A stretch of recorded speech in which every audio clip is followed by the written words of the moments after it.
Alright, so it is December 5th, 2024, and you know what that means, right?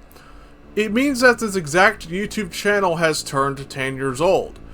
Now, of course, I originally wanted to put together a tribute video documenting the history of this channel and even my content creation as a whole, but as I was writing the initial script for it, it got a bit too personal to my liking.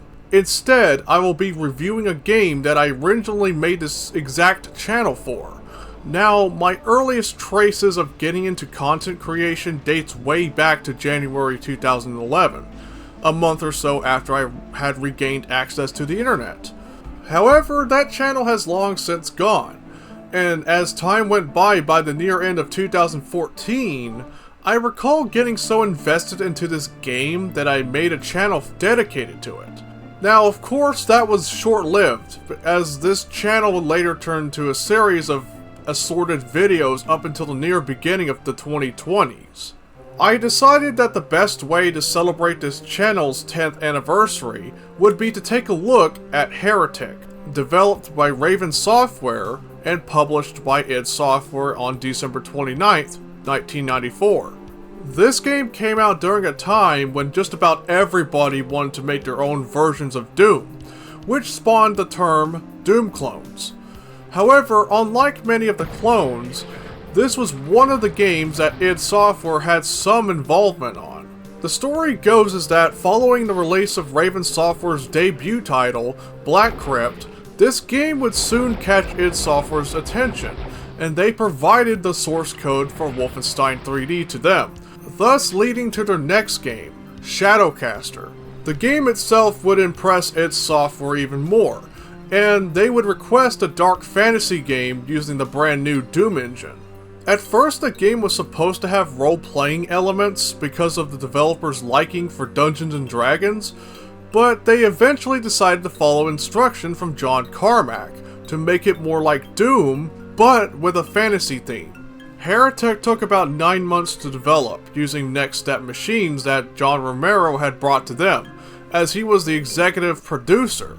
Romero himself even taught the developers at Raven Software how to use the editing tools, though I will add that only a few known developers at the time had licensed the game engine, and Raven Software was one of those companies. Of course, there was also Rogue Entertainment, who would go on to develop Strife, Quest for the Sigil, but I want to save that for another video. Anyway, the story for Heretic is quite interesting in itself, as you have 3 brothers known as the Serpent Riders, and in this game you are dealing with Desperal.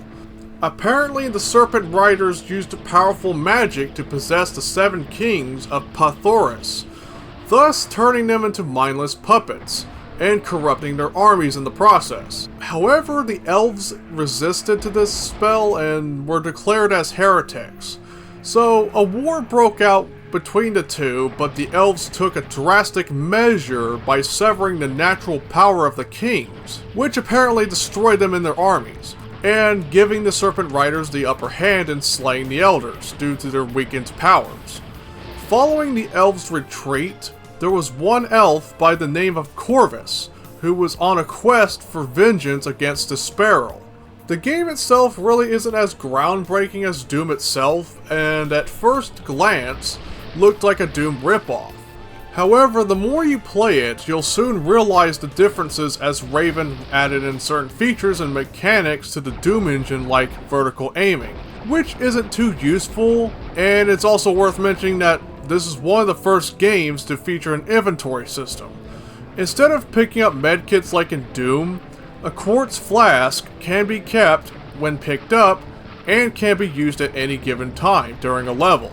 Instead of the supercharge or soul sphere, you got the mystic urn that restores your health back to 100 when activated.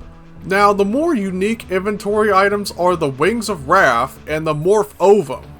Heretic introduced a flying mechanic through the Wings of Wrath, which can be useful for reaching to certain areas, but can be a bit of a reliability in certain levels. I guess one example I can bring out is when I got soft locked in the 2nd level of episode 2, where you have to fly your way to where the green door is at. But once you fall off and you don't have a spare Wings of Wrath laying around, you might as well start over. Though, if anyone knows a way around that, please let me know in the comments because maybe I am missing something. The Morph Ovum itself, when used, throws a wave of projectiles that turns enemies into chickens, rendering them vulnerable for a little while. This and the Time Bomb of the Ancients makes them pretty useful in certain situations, where you have little to no ammunition. It's also worth mentioning that this item makes for some funny moments in multiplayer sessions. The most useful item out of the rest is the Tome of Power. The Tome not only gives each weapon more firepower, but it also changes the behavior as well. Various examples include the Elven Wand shooting out extra projectiles, increasing the range for the Ethereal Crossbow, the Hell Staff raining out projectiles from the ceiling, and the Phoenix Rod going from a rocket launcher equivalent to a tricky to use but devastating flamethrower. I believe using this in combination with the Ring of Invincibility makes killing the Molotovs from episode 2 a breeze, in comparison to the power-up gauntlets of the Necromancer, which leeches the health out of enemies. I should also note that during the writing and narration of the initial script, I forgot to talk about the Fire Mace.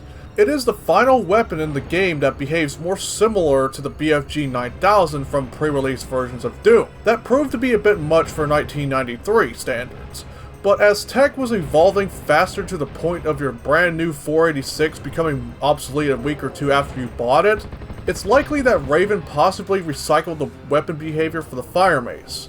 Another unique thing about the Fire Mace is that it has a 75% chance of appearing in the level. Admittedly, the design of this weapon kinda looks interesting, not gonna lie. To prevent the game from becoming way too easy and unbalanced, since you can carry multiple items per level, you can only carry one of each onto the next level, so make sure to heal up if you have more than one quartz flask before proceeding to the next level. The majority of Heretic is basically projectile based, as opposed to having hit scanners, with the exception of the Dragonclaw. This would make infighting a bit more easier, as I could recall running around in circles on the last level of episode 2 just to cause a bunch of infighting. Speaking of that, the enemies have varying types, from powered up variants to the partially invisible ghost variants, which changes up how you handle certain enemies as they are impervious to magical attacks. One example of this is the Ethereal Crossbow, the workhorse weapon of the game. Only the middle projectile is able to hit a partially invisible enemy, while another example is the Phoenix Rod, which becomes pretty much useless outside of causing splash damage by shooting at a wall. Now, there are a couple of enemies in the game that lacked a variant, but did have alternative attacks. One of the enemies I'm referring to is the Iron Liches from episode 1, well, the near end of episode 1, mind you. The Iron Liches are capable of shooting out fire, ice, and tornadoes, whereas the Molotovs have very devastating attacks, which I believe makes the Molotov the hardest enemy in the game. And even after episode 1 and 2, the Iron Liches and Molotovs would continue to be used throughout. Just like how Doom continues to use the Barons, the Spider Masterminds, and the Cyber Demons. Aside from the new mechanics that were added in, Raven Software also added in some effects, such as slippery floors like ice and wind, which not only pushes the player but the projectiles as well. Regarding the level design itself, there were a few levels that I was pretty much lost at that prompted me to look up a playthrough, but other than that, the first 3 episodes were enjoyable, which brings me to the extra 2 episodes in the game. In 1996, Heretic was later repackaged as Heretic: Shadow of the Serpent Riders, containing 2 extra episodes to play, similar to how Doom was repackaged as The Ultimate Doom in 1995. But unlike the Ultimate Doom, however, I believe you can obtain a patch that adds in the new episodes if you so happen to own the original copy of the game. There was also an episode 6, unofficially named Fate's Path, but it only contained a few deathmatch only levels. I don't exactly know how they play, to be fair, but you can access them through the warp command line. I do recall one of the maps in that episode was a conversion of one of American McGee's deathmatch levels for Doom 2, titled id Map 01. Anyway, the last 2 episodes after episode 3 were pretty challenging, especially in the starting levels. I certainly had a bit of trouble at first, but this also allowed plenty of usage of certain inventory items like the time bomb throughout. It gets a bit more easier once you stock up on items. Which brings me to what I've learned while playing through this game quite a few times. In fact, this was my third or fourth playthrough because my previous playthrough I recorded for a video like this got corrupted in a hard drive crash. In certain situations where you're low on ammo, never underestimate the Elven Wand. As boring as it is using it aside from using the Tome of Power, it is a pretty good sniping weapon and I tend to prefer it over the pistol from Doom. Heretic was one of the earliest games to include Dwango, an online multiplayer game service mainly popular with Doom 2. However, the multiplayer itself is a bit underrated in comparison, and there weren't many quality deathmatch wands. This is coming from somebody who has played this a various amount of times on Classic Gaming Arena. I mean, there might be more out there, but they're probably not compatible with the vanilla engine, or they're pretty much a shovelware map from 1994 or 95. I will also add that if you're used to weapon stay, then I may have some bad news for you. Heretic only has one deathmatch mode, unlike Doom where it has two modes, Deathmatch 1.0 and Deathmatch 2.0. Heretic simply uses the Deathmatch 2.0 rule set, where everything respawns including the weapons. It's kinda strange because I could have sworn I've played Heretic under Deathmatch 1.0 rules with weapon stay.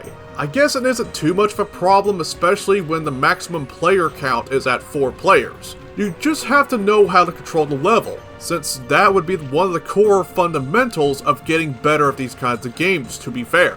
If you don't mind Deathmatch 2.0, I recommend giving Classic Gaming Arena a try, especially since you can play this on authentic hardware. But if you want weapon stay or just want to play it more natively on modern hardware, then my go-to method is either Chocolate or Crispy Heretic, or Z-Daemon since that's about as close as you can get for an authentic multiplayer experience.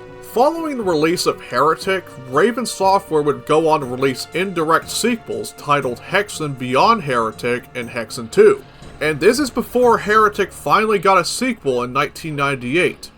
Raven Software hasn't released another Heretic or a Hexen game since then, and nowadays they are currently slaves by Activision to crap out more content for Call of Duty. However, following Microsoft's acquisition of Activision and Blizzard Entertainment and all that crap, they are practically on the same roof as id Software. So the possibility of a new game is pretty much out there, but I wouldn't entirely give my hopes or money up on it these days. Now, what are my thoughts on this game?